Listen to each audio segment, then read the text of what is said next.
Bonjour à tous, bienvenue dans cette vidéo focus sur le gilet automne de Nadège, Nanoulili et compagnie.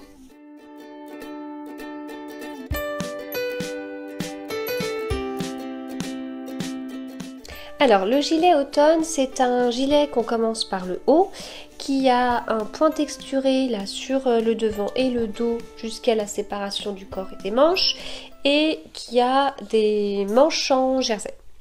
Voilà. Ce gilet, je l'ai tricoté déjà, on va commencer par la laine, donc je l'ai tricoté en caramel au beurre salé, de laine amourée en base Athéna, qui est la base la plus classique, hein. Si je me trompe pas, c'est de la 100% mérino. Donc très douce à tricoter, très douce après blocage, hein. Donc voilà, c'est vraiment une qualité, c'est la première fois que je la tricotais et une qualité que je retricoterai, je pense. Voilà, donc moi ce gilet, j'avais été attirée dès les tests par ce point texturé. Voilà, donc il a un nom, Nadège m'en avait parlé, je sais plus, je me rappelle plus, mais c'est trop beau. Et ça paraît, l'impression que c'est du point de riz, du point de blé, c'est autre chose.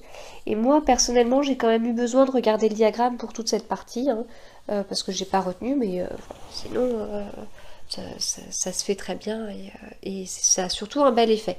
Et l'effet dépend totalement de la laine qu'on utilise, parce que donc j'ai tricoté ce gilet dans le cadre du cal sur ce gilet organisé par Nadège, et on a été plusieurs à avoir des effets différents en fait.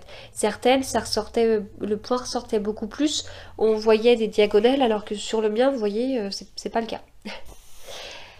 Alors, j'ai fait plusieurs modifications sur le gilet. Alors, la première vient du fait que mon échantillon ne collait pas. Waouh, c'est bizarre.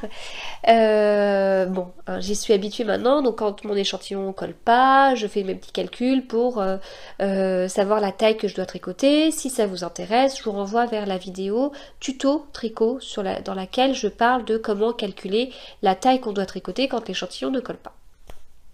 Donc voilà, j'ai fait ça. Sauf que dans les calculs que j'utilise en fait le nombre de mailles du corps et le nombre de centimètres associés. Et en fait, quand j'ai fait mes calculs, je me suis rendu compte que le gilet, le nombre de centimètres du gilet, était inférieur, je sais plus de combien, peut-être 10-15 centimètres à la taille que je souhaitais faire, enfin quelque part à mon tour de poitrine.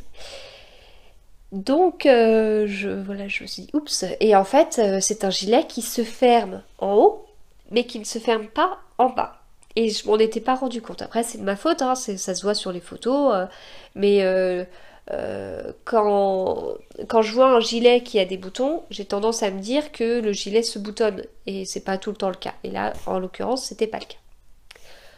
Donc j'ai fait des petites modifications pour pouvoir fermer mon gilet. Donc déjà, comme je vous dis, l'échantillon collait pas, j'ai changé de taille. Sauf que mon échantillon collait pas d'une certaine façon au niveau du nombre de mailles, et d'une autre façon au niveau du nombre de rangs. Si bien que quand j'ai eu mon bon nombre de mailles ici, le nombre de rangs collait pas. Donc j'ai continué et j'ai joué avec ça, avec cette hauteur de raglan qui collait pas, pour ajouter des augmentations et pour pouvoir tomber sur le nombre de mailles du corps que je souhaitais avoir pour pouvoir fermer mon gilet. Ça paraît sorcier, mais c'est juste une histoire de règles de 3, de produits en croix, et voilà. Donc j'ai fait les modifications pour qu'on puisse le fermer. Bon, je vais avoir du mal à me mettre debout, mais je vous mets des photos, donc vous pouvez constater que oui, le gilet est bien fermé. J'ai aussi fait des modifications sur les manches, parce que, alors moi, ils étaient super larges, et c'est peut-être le fait que j'ai continué mon raglan, ou je sais pas. Et du coup, c'était assez large, donc j'ai diminué très vite. Là, j'ai diminué très vite sur les 2-3 premiers rangs. Et ensuite, j'ai suivi les explications. Oui, je crois que j'ai suivi les explications après. Voilà, donc un petit bidouillage que j'ai tendance à faire souvent sur les manches.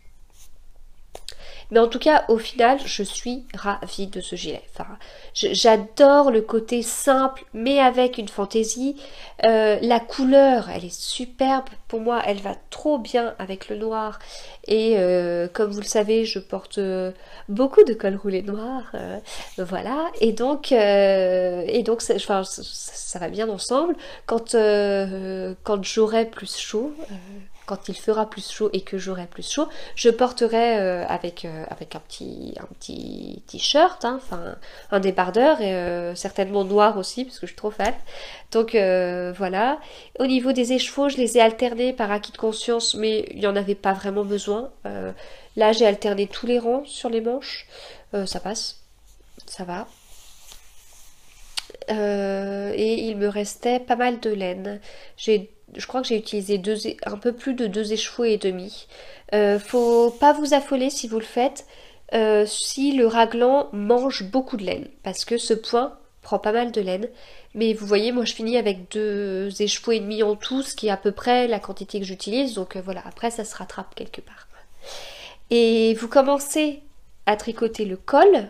Ensuite, vous faites votre raglan et à chaque fois, la bande de boutonnage est tricotée en même temps. Donc ça veut dire que vous faites votre raglan, vous continuez avec le corps, vous finissez le corps avec des côtes là, vous reprenez vos manches, vous finissez vos manches avec des côtes, vous rabattez la deuxième manche et après, fini. Voilà. donc ça, c'est quand même cool. Ça, c'est vraiment bien, les gilets où il n'y a pas besoin de relever des mailles. Il existe encore des modèles comme ça. Je pense que ça doit certainement se justifier. Voilà. Il y a même des modèles que j'ai prévu de tricoter comme ça où il faut relever des mailles. Bon, bah voilà, on le fera. Mais c'est quand même bien quand à la fin, on n'a pas besoin de le faire. Voilà. Donc, du coup, j'ai fait le tour de ce que j'avais à vous dire. Voilà, un gilet que je vous conseille à faire, simple à porter, un chouette modèle, les explications sont en français, donc ça c'est cool aussi, hein, quand même, et puis voilà. Bon, bah moi je vous dis à bientôt.